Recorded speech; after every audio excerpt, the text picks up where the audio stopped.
So petrology we have Well, already discussed, and what is actually petrology is basically the study of rocks, scientific study of rocks. So definition rock की क्या हो सकती है कि geology में हम कहते हैं कि rock is a naturally occurring solid aggregate of one or more minerals or mineraloids.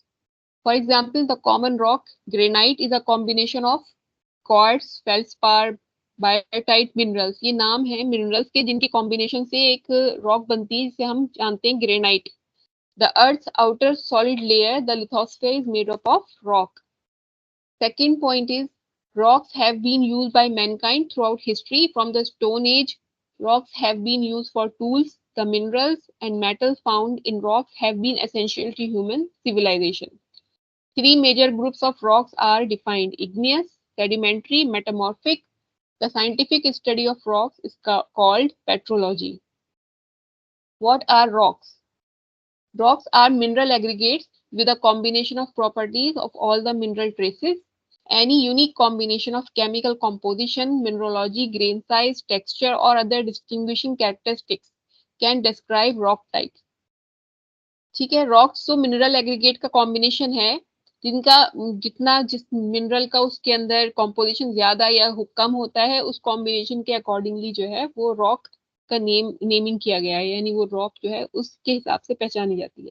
So any unique combination of chemical composition या उसका ग्रेन साइज कितना है या मिनरोलॉजी है उसकी या टेक्सचर है, वो सब डिस्टिंग्विशिंग क्या करते हैं, कैरेक्टरिस्टिक्स बन जाती हैं उस रॉक की टाइप की, यानी उससे आप पहचान पाते हैं कि ये रॉक कौन सी है. Additionally, different classification system exists for each major type of rock. So there are different types of rocks. First one is igneous, second one is sedimentary, and the third one is metamorphic. तो igneous तो वो होती है जो बनती है by cooling of the solid and solidification of magma और lava. जो लावा निकलता है वोल्केनो से उसके कूल डाउन होने से जो बनती है उसे कहते हैं igneous rock. और igneous rock may form with or without crystallization, either below the surface as intrusive यानी plutonic rocks or on the surface as extrusive यानी volcanic rocks. ठीक है. This magma can be derived from partial melts of existing rocks in either planet's mantle or crust. Typically, the melting is caused by one or more of three processes: an increase in temperature and a decrease in pressure or change in composition. ये तीन process होते हैं, इनमें से दो भी हो जाते हैं या तीनों एक साथ हो जाते हैं. सो उसके हिसाब से जो है रॉक फॉर्मेशन होता है. तो यहाँ पर पिक्चर आप लोग के लगा दिया है कि इसमें जो गैसेस होती हैं लावा में, तो वो सब जब ड्राई आउट कूल डाउन हो जाता है, जब ठंडा हो जाता है, सॉलिडिफिकेशन हो जाता है, तो इसमें ऐसे करके थोड़ा सा अंदर होल्स नजर आते हैं. So following are the two types of igneous rock: intrusive igneous rock and extrusive igneous rock. These rocks crystallize below the Earth's surface, resulting in large crystals as the cooling takes place slowly. जो बाहर रह नहीं आ पाता है ना volcano से, जो अंदर उसके वॉल्केनो जब बंद होता है, जब ठंडा होता है, तो वो जो उसको कहते हैं इंट्रूसिव इग्नियस रॉक्स. उनके नाम है diorite, granite and pegmatite are examples of intrusive igneous rocks. Exclusive igneous rock वो होती है जो लावा जो बाहर आ गया है वॉल्केनो से, and it is cooling cooling and solidification is taking place outside, and the cooling rate for a few rocks is so quick that they form an amorphous glass. इसका example है basalt, tuff and pumice are example of extrusive igneous rock. Igneous rocks में मैंने यहाँ नाम लिख दिए हैं आपके लिए so that you may remember. For example, basalt, diorite, granite and mica and quartz. Now, structure and texture of igneous rocks. The texture of igneous rocks depends on the composition of the magma and the conditions surrounding the magma's cooling. The textures are different in intrusive, vein, and extrusive rocks. Intrusive rocks are characterized by alcohol crystalline texture in which all the rock's material is crystallized. Also depend on the shape of the crystals of the component mineral. Now, engineering consideration of igneous rocks. सो इसमें engineering point of view से हमें उसमें क्या नहीं चाहिए, वो जो हम यूज करेंगे rock, that is the fine grained of alkali igneous rock cannot be used as aggregates in Portland cement due to volume extension caused by alkali silica reaction. क्योंकि सीमेंट आपको पता है कि फॉर्मेशन जो होता है उसमें एग्रीगेट्स जो यूज किए जाते हैं वो भी सब रॉक्स एंड मिनरल्स ही होते हैं. तो हमें ये देखना पड़ता है कि हम कहाँ से पिक चूज कर रहे हैं. हम जो हमारा जो हाँ, मटी जो हम what we call it procurement हो रहा है रॉक्स का वो कौन सी टाइप की रॉक है. सीमेंट के जो मैन्युफैक्चरिंग है उसमें भी देख सब कुछ आपको डिटेल चाहिए होता है. And coarse grain igneous rocks, example granite, cyanide, etc., cannot be used as aggregates in constructions because its low abrasion resistance. But fine grained igneous rocks like basalt are good for aggregates.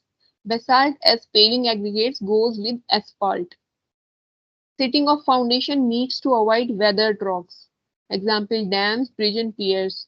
तो ये तो मालूम है कि जो ऐसे हमारे structures हैं जैसे डैम्स हैं ब्रिज पियर्स हैं इनके नीचे आप जो है इस तरह का एग्रीगेट नहीं लगाएंगे जो वेदर हो जाए. वेदर मतलब जो किसी भी तरह के मौसम या किसी भी तरह की दूसरे केमिकल या बायोलॉजिकल कंडीशन के कांटेक्ट में आके वो बिखर जाए. थोड़े टाइम बाद वो रॉक जो है टूट जाए. Igneous rocks are good for dimension stones because they are resistant to weathering but need to avoid fractures. ठीक है, यहाँ तक बात हुई है igneous rock की. Now coming to the sedimentary rocks, the sedimentary rocks are formed by the deposition and subsequent cementation of that material within bodies of water and at the surface of the earth. The process that causes various organic materials and minerals to settle in a place is termed as sedimentation. Sedimentation तो सबको मालूम ही है कि जो rocks या जो small particles जो होते हैं रॉक्स के वो लेयर की फॉर्म में सेटल होते हैं वन ओवर अनदर. ऐसी लेयर लगते लगते वो जो है सीमेंटेशन हो जाता है आपस में जुड़ ज्वाइन हो जाता है और ज्वाइन होने के बाद जो बनती है वो सेडिमेंट्री रॉक बनती है. The particles that form a sedimentary rock by accumulating are called sediments.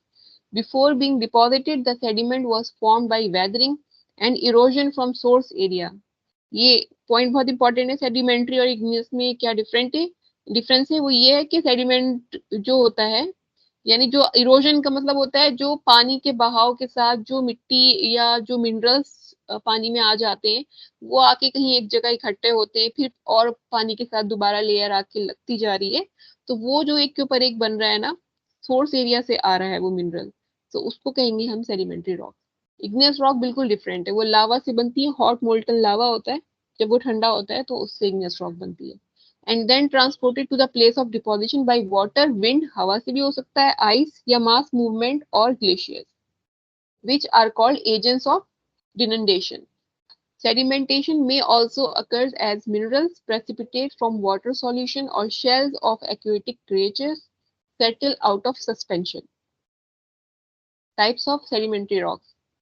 Now here are three types of sedimentary rocks. First one is clastic sedimentary rocks.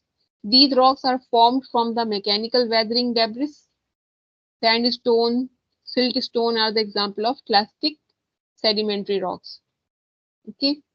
And second one is chemical sedimentary rock. These rocks are formed from dissolved minerals that precipitate from the solution. जैसे iron ore हुआ and limestones are example of chemical sedimentary rocks. Third one is organic sedimentary rocks.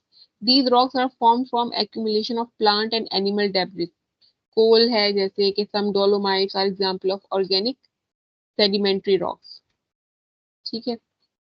बस ये बताया है कि इनका origin कहाँ से आ रही है. मतलब प्लास्टिक है ये मैकेनिकल वेदरिंग हो रही है इसमें जो हो रहा है आपका कोई सॉल्यूशन था कोई मतलब एसिडिक सॉल्यूशन के कांटेक्ट में आया उसकी वजह से जो मिनरल्स बने उनका जो कॉम्बिनेशन है उसे कहेंगे केमिकल सेडिमेंट्री रॉक. ऑर्गेनिक होगा जैसे कहीं कोई प्लांट या एनिमल का एक्यूमुलेशन हुआ फिर वो उनका जो धीरे धीरे जो मतलब ओरिजिन तो वो था प्लांट कोई डिके हुआ या एनिमल कोई डिके हुआ उसका जो लेयर आके लगती रही. तो वो जैसे कोल में आपने देखा है ना कोल को जब ब्रेक करते हैं तो वो भी एक लेयर्स निकलती है उसमें से. And some dolomites are the example of organic sedimentary rocks. Now coming to the names of the sedimentary rocks. Now, structure and texture of sedimentary rocks. The relationship between rock structure and texture and rock genesis is more pronounced in sedimentary rocks than in igneous rock. इसमें जो है ज्यादा आपको पता चलता है, देखने से ही पता चल जाता है सेडिमेंट्री रॉक का कि ये सेडिमेंट्री रॉक है। इग्नियस में भी आप अंदाजा लगा सकते हैं, लेकिन थोड़ा सा कभी कभी उसका टेक्सचर उतना विजिबल नहीं होता है, लेकिन क्योंकि इसमें जो है लेयर्स होती हैं वो क्लियरली विजिबल होती हैं, तो सेडिमेंट्री को इजीली आप आइडेंटिफाई कर सकते हैं। Clastic rocks consist of detrital clastic grains of various sizes and shapes. जो फर्स्ट टाइप है इसकी वो क्लास्टिक रॉक्स है। The grains, which can be angular, sub-rounded or rounded, sometimes lie freely without attachment. The structure of clastic rock, which depends on the mutual arrangement of the grains, can be random, laminar, fluvial. With the random structure, the particles do not have ordered arrangement. तो ये हम discuss कर चुके हैं कि उसका layers होती हैं, उसमें कोई जरूरी नहीं है कि वो एक वर्टिकल हो या वो जो है स्ट्रेट हो सकता है वो इंक्लाइंड हो या कोई कर्व की फॉर्म में हो या लेमिनार की फॉर्म में हो, तो वो जो उसमें जो आपकी लेयर्स बन रही है वो that can B of different arrangement. Now, engineering consideration of sedimentary rocks. The sedimentary rocks also have the alkali silica reaction problem, which used as when used as aggregates with Portland cement.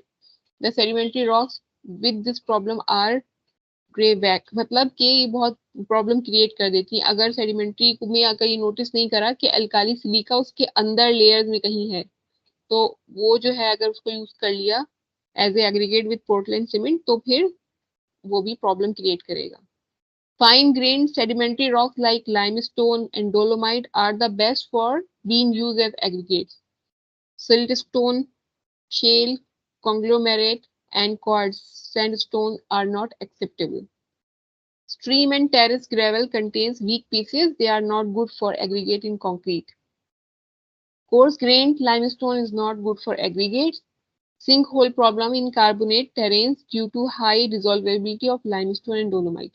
So ये बस ये बता दिया है कि आपको कौन से इसमें यूज नहीं करने, उनके दो चार पॉइंट्स हैं जिनको रिमेम्बर करना है कि ये चीजें नहीं यूज करेंगे।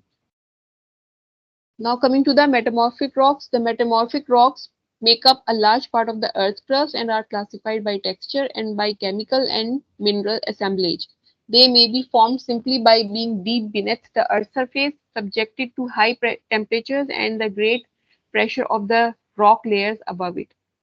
तो ये पहले भी हम लोग ने डिस्कस किया था कि मेटामॉर्फिक रॉक्स दो तरह से बनती है, कि जो एग्जिस्टिंग रॉक्स होती हैं उनका जब टेम्परेचर जो है वो 150 टू 200 डिग्री सेल्सियस हो जाता है और उनका प्रेशर भी 1500 बार के अराउंड हो जाता है, तब जो उस प्रेशर और उस हीट के साथ जो कॉम्बिनेशन बनता है रॉक्स का, that is known as metamorphic rock.